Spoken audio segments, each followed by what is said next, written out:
Hi ಎಲ್ಲರಿಗೂ ನಮಸ್ಕಾರ. ನಾನು ಭಾಗ್ಯ. ಜಸ್ಟ್ ಮಾಮ್ಸಿ ಥಿಂಗ್ಸ್ಗೆ ಸ್ವಾಗತ. ಇವತ್ತಿನ ಸ್ಪೆಷಲ್ ರೆಸಿಪಿ ಅಣ್ಣೆ ಸೊಪ್ಪು ಮಜ್ಗುಳಿ. ನೋಡ್ತಾ ಇದ್ರೇ ಬಾಯಲ್ಲಿ ಸುರಿಸ್ತೆ ಅಷ್ಟೊಂದು ರುಚಿಯಾಗಿರುತ್ತೆ ಈ ಅಣ್ಣೆ ಸೊಪ್ಪಿನ ಮಜ್ಜಿಗೆ ಹುಳಿ. ಹಾಗಾದ್ರೆ ಬೇಕಾಗಿರೋ ಇಂಗ್ರೀಡಿಯೆಂಟ್ಸ್ ನೋಡ್ಕೊಂಬೋಣ. ನೋಡಿ, ಇದೆ ಅಣ್ಣೆ ಸೊಪ್ಪು. ಹಳ್ಳಿ ಕಡೆಯವ್ರಿಗೆ ಅದು ಚೆನ್ನಾಗಿ ಪರಿಚಯ ಇರುತ್ತೆ. ಅಣ್ಣೆ ಸೊಪ್ಪನ್ನ ನಾನು 2 ಹಿಡಿಯಷ್ಟು ತೊಗೊಂಡಿದ್ದೀನಿ. ಹಾಗೆ ಒಂದು 10 ಗುಂಟೂರು ಮೆಣಸಿನ್ಕಾಯಿ ತೊಗೊಂಡಿದ್ದೀನಿ. ಒಂದು ಈರುಳ್ಳಿ ಸಣ್ಣಗೆ ಹೆಚ್ಚಿಟ್ಕೊಂಡಿದ್ದೀನಿ. 1 ಸ್ಪೂನಷ್ಟು ಅಕ್ಕಿ ನೆನೆಸಿಟ್ಕೊಂಡಿದ್ದೀನಿ. ಅರಿಶಿನ ಪುಡಿ 1/4 ಸ್ಪೂನು, ಸ್ವಲ್ಪ ಹುಣಸೆಹಣ್ಣು, ಜಜ್ಜಿದ ಬೆಳ್ಳುಳ್ಳಿ, 1/4 ಸ್ಪೂನಷ್ಟು ಜೀರಿಗೆ ಹಾಗೂ 7-8 ಮೆಣಸುಕಾಳು ತೊಗೊಂಡಿದ್ದೀನಿ. ಹಾಗೆ ಒಗ್ಗರಣೆಗೆ 1/4 ಚಮಚದಷ್ಟು ಸಾಸಿವೆ, ಜಜ್ಜಿದ ಬೆಳ್ಳುಳ್ಳಿ ಹಾಗೂ 2 ಸ್ಪೂನಷ್ಟು ಬೆಣ್ಣೆ ತೊಗೊಂಡಿದ್ದೀನಿ. ಬೆಣ್ಣೆಯಿಂದ ಒಗ್ಗರಣೆ ಮಾಡಿದ್ರೆ ಮಜ್ಜಿಗೆ ಹುಳಿ ತುಂಬ ಟೇಸ್ಟಾಗಿರುತ್ತೆ. ಹಾಗೆ ರುಚಿಗೆ ತಕ್ಕಷ್ಟು ಉಪ್ಪು, ಅರ್ಧ ಲೀಟ್ರ್ ಮೊಸರು ತೊಗೊಂಡಿದ್ದೀನಿ. ಮಾಡೋ ವಿಧಾನ ನೋಡ್ಕೊಂಬರೋಣ. ಮೊದಲು ಒಂದು ಮಿಕ್ಸಿ ಜಾರ್ ತೊಗೊಂಡು ಅದಕ್ಕೆ ನೆನೆಸಿಟ್ಟಿರುವಂತಹ ಅಕ್ಕಿ, ಗುಂಟೂರು ಮೆಣಸಿನ್ಕಾಯಿ, ಈರುಳ್ಳಿ,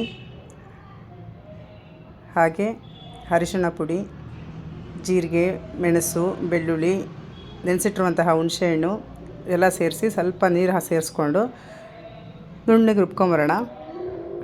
ನೋಡಿ, ಇದೀಗ ನುಣ್ಣಗೆ ರುಬ್ಕೊಂಬಂದಿದ್ದೀನಿ. ಈಗ ಇದಕ್ಕೇ ತೊಗೊಂಡಿರುವಂತಹ ಅರ್ಧ ಲೀಟ್ರ್ ಮೊಸರನ್ನು ಹಾಕ್ಕೊಂಡು ಇನ್ನೊಂದು ಸರಿ ಗ್ರೈಂಡ್ ಮಾಡ್ಕೊಂಬರೋಣ. ಆವಾಗ ಎಲ್ಲನೂ ಒಂದಕ್ಕೊಂದು ಚೆನ್ನಾಗಿ ಮಿಕ್ಸ್ ಆಗುತ್ತೆ. ಹಾಗೆ ನಾವು ಕದಡಿ ಸಪ್ರೇಟ್ ಹಾಕಿದ್ರೆ ಚೆನ್ನಾಗಿ ಹೊಂದ್ಕೊಳ್ಳೋಲ್ಲ.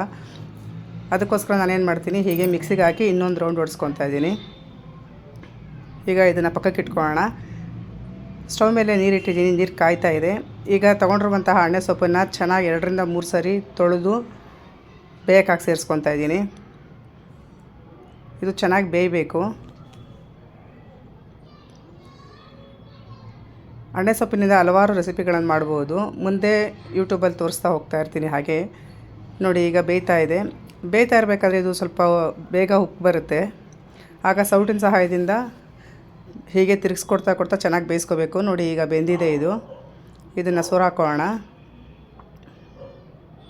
ಇನ್ನೂ ಯಾರೆಲ್ಲ ನನ್ನ ಚಾನಲ್ ಸಬ್ಸ್ಕ್ರೈಬ್ ಮಾಡಿದ್ವೋ ಪ್ಲೀಸ್ ಸಬ್ಸ್ಕ್ರೈಬ್ ಮಾಡ್ಕೊಳ್ಳಿ. ಹಾಗೆ ಬೆಲ್ ಐಕಾನ್ ಪ್ರೆಸ್ ಮಾಡೋದನ್ನು ಮರಿಬೇಡಿ.